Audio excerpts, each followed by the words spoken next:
In this episode, I walk up a hill, I walk down a hill, I try to climb a tree, I'm too tall to reach the seat, I get one tire off the ground, no, 2 tires off the ground, and I push a Hartford Mini 125 to its absolute limit off-road. Woo! Alright, so I've been riding off-road in Taiwan for quite a while, and when you go off-road, many times you see Aboriginals riding these farm bikes all over the place in some really gnarly places. So I wanted to find out, what can these things really do? So I've come to one of the biggest off-road places in northern Taiwan, in Linkou, and there's a variety of trails from easy to medium to extremely, extremely hard. So we're gonna test this thing and find out what it can really do. First, let me give you a little walk around. This is a Hartford Mini 125. So it has small 12-inch wheels, only about 8 horsepower. It's very approachable, and you'll see them all around. It's a popular choice with farmers. You'll usually see a big milk crate on the back, and they'll be using it to haul stuff around. This one has been upgraded with upside down forks from Fast Ace Performance. I have no idea what that is. It came like that. It has rear shocks in the back from the same company that are adjustable, and it has a Frando brake caliper, and I installed these knobby tires so we could increase our off-road capability. This bike, a little bit low on ground clearance. It's really low to the ground. So I made this custom skid plate to protect the engine cases from rocks and other things when we're going off-road. That's about it. Let's go ride.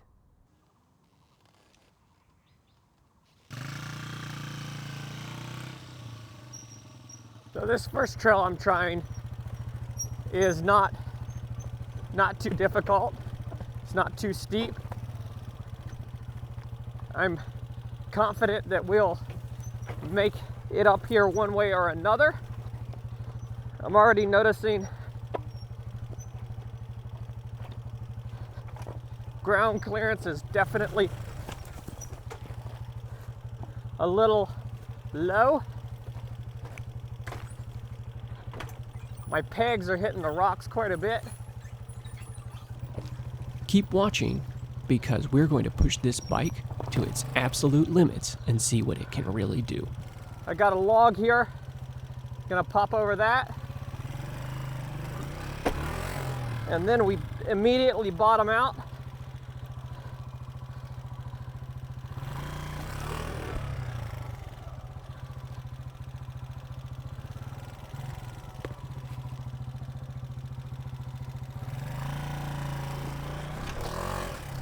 So I just had to give it a bit more pop to get over that log. So I have a hill climb here. So even though you can't tell that on camera, this is a steep hill. If it can make it up this, it really is no joke. Let's go have a try.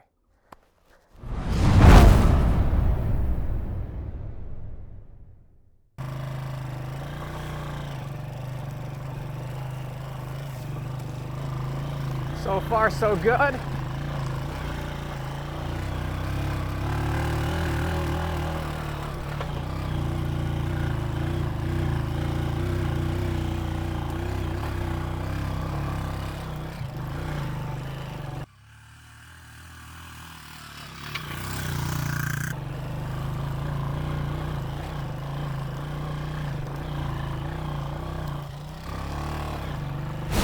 Easy peasy.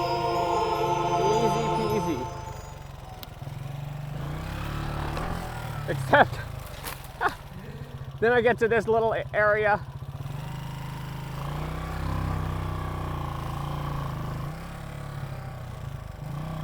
and then I struggle because of the ground clearance. All right, so you probably can't see it on camera very clearly, but this is a pretty big rut, and the top up here, you know, is probably knee high.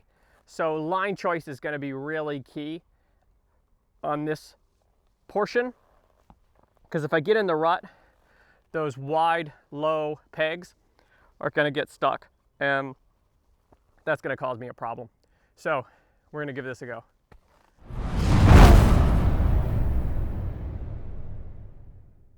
Trying to keep momentum is going to be key, as well as line choice, because I have to remember my ground clearance is extremely limited.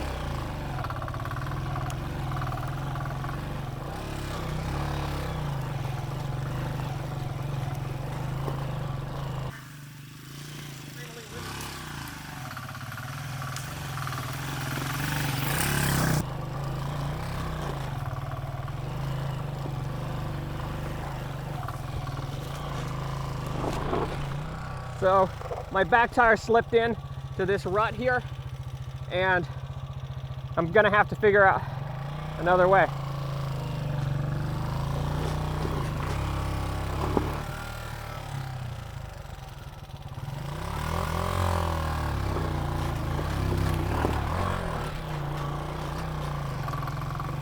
And there we go. Now we got another step. Pick the high line, keep with it, and we are up to the top. Not half bad at all. Got to pick the right lines, but this thing can do it.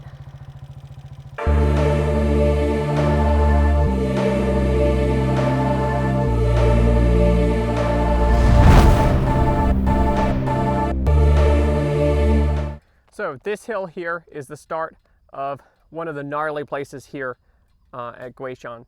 So I'm gonna head down here. After doing the first tests, I'm confident I can get back up here one way or another. So we're gonna head down here to the harder stuff, and we're gonna really challenge this bike. So here we have this ravine, and that's one of the challenging things about this place, is that everything is a ravine. So you start at the ridge and you go down, and then you try and come back up.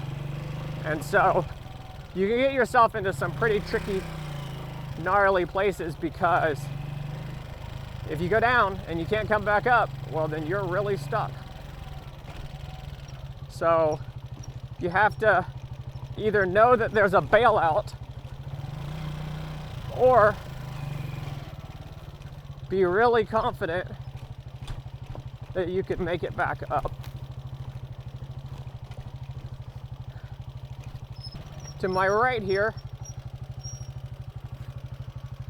well, this is a really deep rut that if I need to come up it will be really hard. To my right here is a riverbed, a little creek bed with lots and lots of rocks. That I do not plan to do today, because of the lack of clearance of this motorcycle. See, I'm hitting these rocks really big time.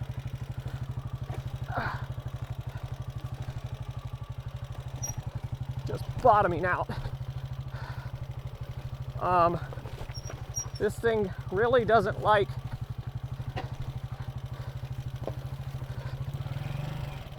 big rocks and things, so we're not going to go down there. So here's another really deep rut that this thing is not going to like.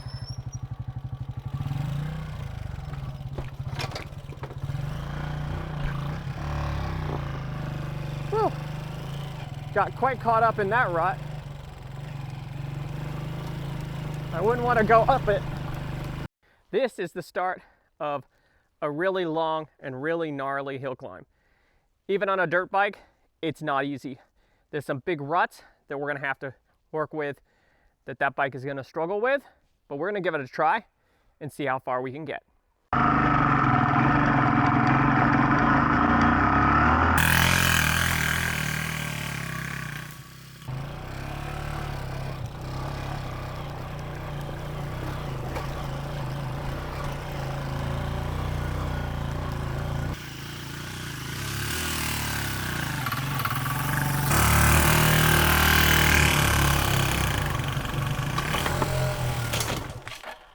Okay, so my peg hit that rock right there and I got spat right back. I got to figure out how to deal with this ground clearance.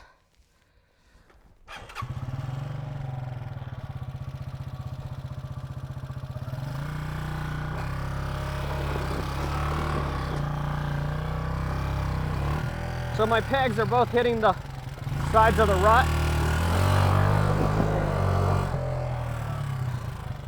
which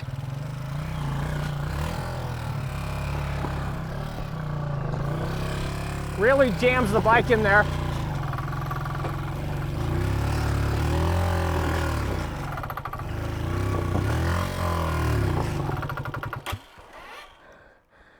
Woo!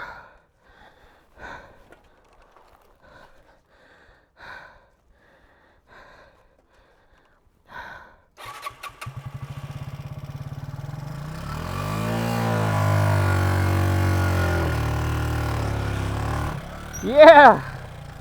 Giggity! I like where this is going. Giggity, giggity, giggity.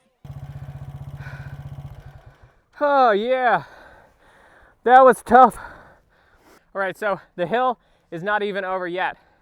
There's still one more climb to do, but it doesn't have the big ruts that we had down there, so I'm hoping it'll go well. I'm gonna try and keep it running, try and stay off the clutch as much as I can.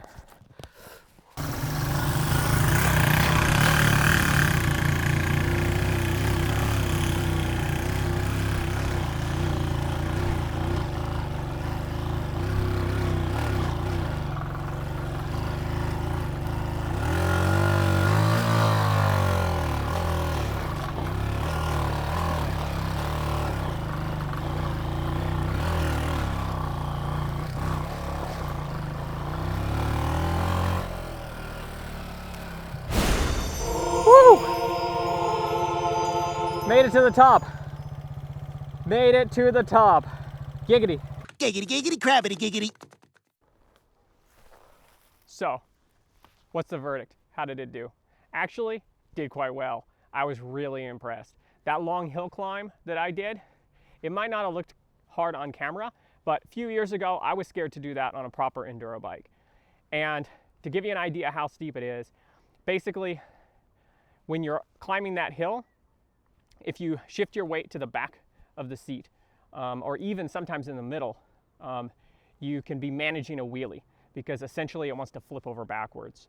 And the thing is, even on that bike with almost no horsepower, because I had my weight right over the back tire trying to get traction, trying to get up it, it was trying to wheelie. It was trying to pick the front tire up. So that shows you how steep it is. Did I push it to the limits? Absolutely. I bent a peg. And that has to do with how low the pegs are, how wide they are. They sit really wide apart, and they really get caught up on stuff, especially when you enter ruts. So the limits of this bike are ground clearance and ruts. So the ground clearance and ruts issue, you can ride around a little bit by picking the high line, keeping your tires high. Don't let them go down in those holes. Where with a proper enduro bike, you just hammer right over it. You wouldn't even consider it. You wouldn't think about it. With that, you got to pick a line. You gotta stay steady. The suspension was fine for what it is. It's pretty stiffly sprung, but that's good because you don't have so much bouncing around. And you know what? There's not a lot of options for less than 35,000 NT if you want to ride off-road in Taiwan. And you know what? That's not a bad option. So if you want to get into it and you don't have much money, just get something. You want to go camping, you want to explore these really cool places, go down these forest roads, these lindaos, and check them out. Just get something, throw some tires on it. If you can find somebody to make you a skid plate, I recommend that, and just get out there. So we're going to be making some more content with this bike, and if you're interested in joining, if you're interested in checking any of this out, drop a comment, find me on Facebook, and like and subscribe. Follow me for more content because I'm going to look into teaching somebody how to ride a small bike off-road.